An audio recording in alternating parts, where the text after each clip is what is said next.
Okay, I'd like to welcome everyone. Welcome our YouTube audience. Welcome those of you out there who are watching us on the live stream. Maybe a little too tired to be. I think Daisy would rather be in bed right now. She seems a little bit sleepy. My name is Jim Hobbs. I'm a member of the spiritual care team here at Caron. And this is Daisy. And I'm a Caron graduate. So it's a special day. Anytime I get a chance to come and speak to you. But today, when I brought Daisy around to see a lot of you over this past week, I don't know, it's probably hard for you to see because you're over on the inside and you're looking on the outside. But the behaviors and the energy and the entire way of being that almost all of you become when you see Daisy. I mean, it's literally like, I think it was over by, maybe it was Yamp or one of these, everybody's just hanging out, everybody's chilling, moaning and groaning something, and then here comes Daisy. Oh my God! I mean, it doesn't matter if you're 4, 5, 6 years old, 60, 70, 80 years old. I mean, people go crazy. They're like, Daisy, Daisy. And this way of being, I believe, is the true essence of who you are. Like you're actually at that moment getting a chance to be you. Like what an amazing moment that is. And do you realize in that moment, your mind is literally shut off from you and is focused on a living creature. It's the same as when you've told me the stories about when you see these birds. I've had people tell me a bird comes up. I know that's my mom. I had someone tell me there was a shooting star. I just said, Dad, who had just passed away, give me a sign. I don't want to do this anymore. And all of a sudden, a shooting star goes across the sky with a friend there to witness it. He knew in that moment that was his father. These are truths. This is not hocus pocus. This is totally the essence and the goodness and the trueness of love that you encounter. So today, in the mystery of spirituality, what I want you to take away here is that Daisy and you are literally one when you get together. And that oneness that you have is how I want you to feel about you. Because Daisy, what is Daisy doing for you to come up and love her? This is what she's doing. Nothing. Daisy's doing nothing. Girlie, why are you doing nothing again? So, it must not be what you're doing that allows you to love yourself. Or to love something, right? It must not be. Daisy hasn't done anything. She hasn't said, I'm going to give you the job you want. She hasn't said that you haven't lived up to these ridiculous expectations that you've set for yourself or someone else has, but I'm still going to love you. She doesn't think that way. She sees you and her eyes light up. She loves you. She just loves you. And you just love her. Like, what could be more simple? But these words don't have any meaning until you experience it. And that's the essence of spirituality. You have to experience it. It's the same with recovery. It's not about drinking or not drinking. You do know that drinking and drugs and food and sex and porn and work, and you do know that's not the problem. It's just the solution to the problem. Dr. Gabor Mate, a leading expert in addiction and trauma, says alcohol and drugs are the solution to the problem. And they work. They work for a while. I mean, 35 years for me? Like, I'm not talking to a regular drinker. You know, somebody asked me the other day, can't you just have a glass of wine? Like, what's the deal? I'm like, what's the deal? I'm like, what's the deal with you? Who wants to have one glass of wine? That's the stupidest thing I've ever heard. What a dumb thing to do. What do you want to do after one? I mean, I'll chug the bottle, man. Like, that's boring. That's why I think that the model of recovery, like the first step, we admitted we were powerless over alcohol. Let me tell you, if there's anyone not powerless over alcohol, it's everybody else. You people are the superheroes of addiction. You took it to you went like Superman, Superwoman, Kryptonite, like you took it the distance. And then you went further. You said, watch this. I'm gonna show them whoever they are, and then you went the distance. That's superhero stuff. You're not powerless. You're powerless over 10 gallons of alcohol and a gazillion drugs because everyone's powerless over that. Like you would win the competition if this were a competition. But see, life's not a competition. And that's what we see with Daisy. We're taught this at a very young age, especially in Western culture, that we gotta get after it. We gotta go make this happen. Next, we gotta do this. And the expectation, where are these expectations coming from? They're coming from home. They're coming from our caregivers. They're coming from the people who love us, our parents, who are deeply wounded themselves. You see the cycle? It's a cycle. I had someone come up and tell me that their husband got sober, and that began to change the trajectory of the entire family. They say when you make a change, it actually goes 2 generations forward, which makes sense, and 2 generations backward.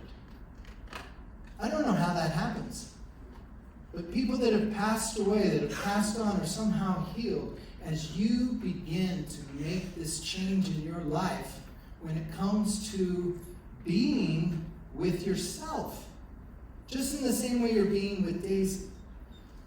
Because I know you can all do it. This always becomes the question that I get. I just can't do it. I can't do it. And then I see, oh, Daisy, oh my gosh. Well, you're doing it. Like, there it is, that moment. I know you can do it because it's who you are. So the whole goal here is to, I guess, try and get through that your life, the meaning of it can be found, I believe, in living creation. Be it Daisy, be it nature, or be it a relationship to a higher power. And you're not going to get out of experiencing traumatic events just because you go into recovery. This is sort of the, okay, now I got to sort of deal with this kind of thing. But at least, you know, scientists have told us now that the greatest trauma you will go through in life, we all went through it. There isn't one person in here that didn't go through this trauma. You know what it is? Birth.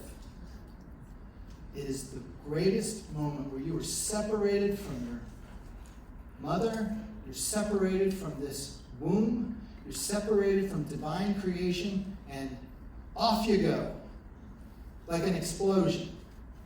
At that moment, you're given a gift, the gift of trauma and the gift of ancestral and genetic DNA blood from all of your families. What a nice way to enter the world, right? This is how it starts. So at least you know from the beginning, from the very beginning, you're up against something. But there's hope. There's hope in this battle. Because no matter how bad it gets, there's still this way of us coming together in community and sharing our stories about the pain and the suffering and the realness of what it's like to be alive and to try and survive and to try and make things work. A lot of times we're just holding on. And that's what Father Bill, for those that remember him, this guy, so if you have a childhood story, there's no comparison in trauma. Trauma is trauma. Father Bill was born into a family where his father and mother were very dysfunctional, and his father and every male, he said, in his family was an alcoholic.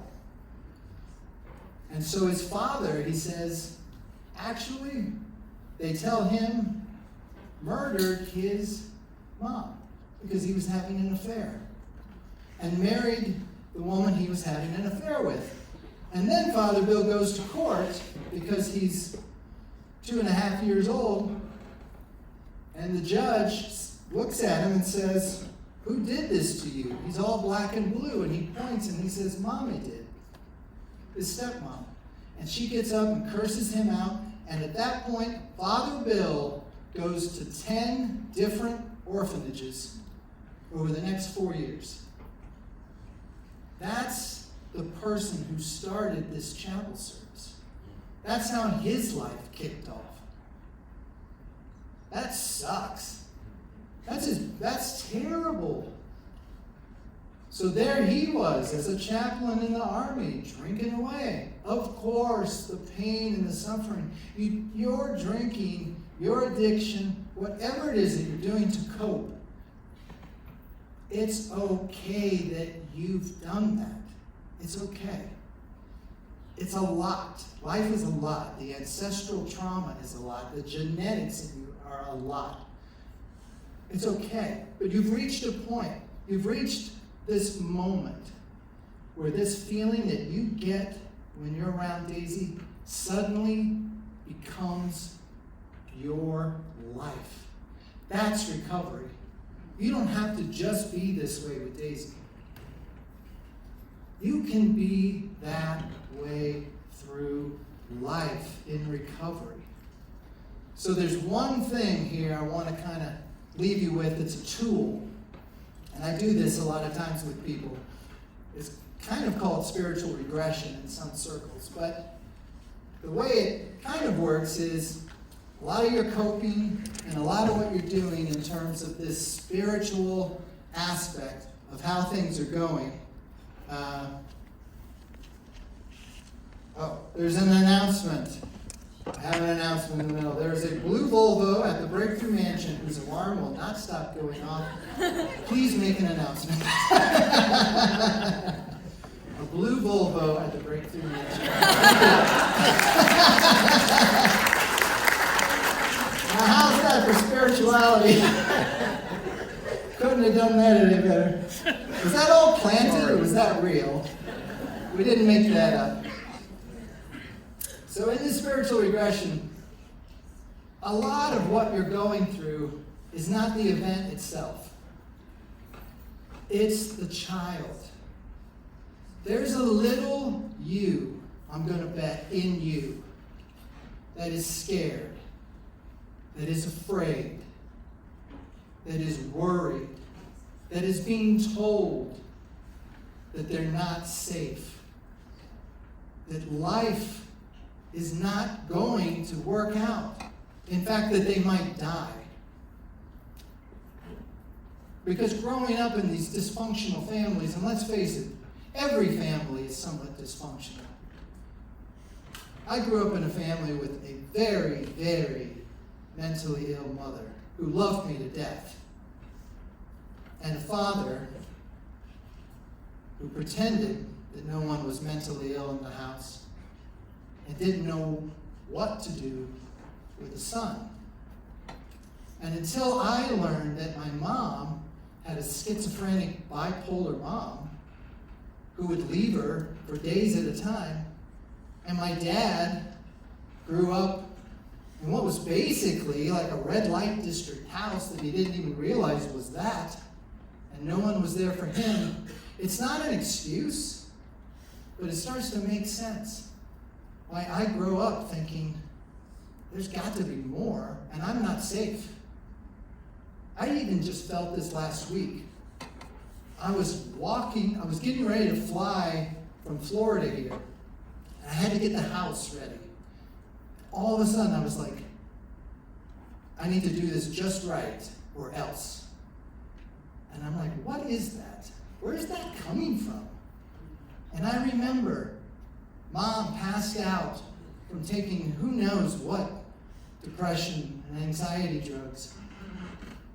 And I remember cleaning the house so that everything would be okay when she woke up. That was it. I'm like, I'm getting close to 60. I'm like, that's still in me? It's still there. It's still alive. And so what do we do in those moments? When you feel triggered and it seems like something else is triggering you, go back. Go back to how old you feel. I felt about 8. And go back, because you're now you, right? You're now whatever age you are. So you survived whatever it was. Go back and picture yourself with the 6-year-old you, the 8-year-old you, the 4-year-old you. And you know what you do? You hold them. You hold them just like Daisy. You go, are you okay? Are you okay? And it'll be interesting what they say. Usually it's no. And you're like, okay, it's going to be okay. How do I know this? Because I'm you. I'm you. That doesn't mean it's going to be easy, but we made it. We made it. I know it's scary. We lived through it together. Come with me. Come with me. It's literally spiritual integration, where in your life you begin to integrate all of these fragments and pieces of you together. Because these scared children in you that are you are what's running the show. And then you see Daisy, and you forget. And your body, you know, they say the body keeps the score, right? Your body has all the trauma trapped. When you hold something like Daisy, you begin to feel the safety and the love. It's fruit of the Spirit. In Galatians 5, love, joy, peace, gentleness, goodness, kindness, faithfulness, patience, self-control. Hug yourself. Hold yourself and hug yourself like you would Daisy.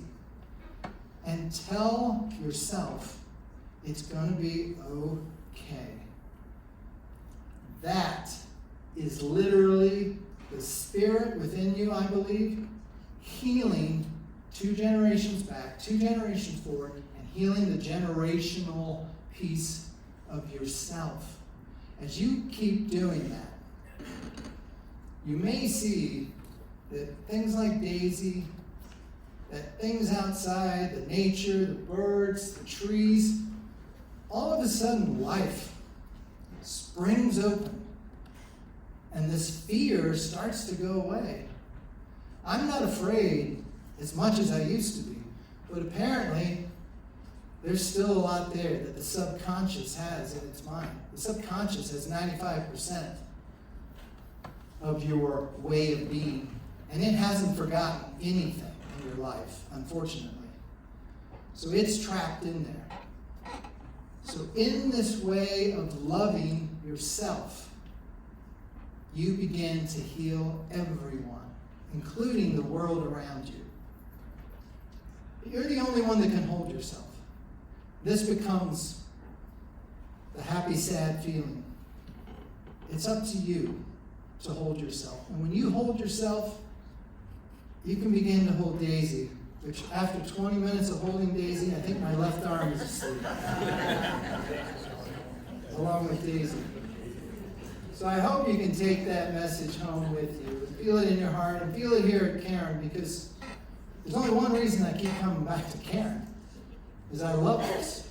I love it, and I'm talking this moment in this chapel service. This is the most special. This is why I come. So we can be together, and this energetic exchange that we all get to feel allows us to heal, whether we say anything or not. So hold yourself. Go easy on yourself. Know what you're up against, and know that you are loved and held by a higher power, which, because the Spirit's in you, is actually you. You are the higher power. It's in you, it can be you, and it can hold you. So hopefully take that message as you go forward today. In the name of the Father, and of the Son, and of the Holy Spirit. Amen.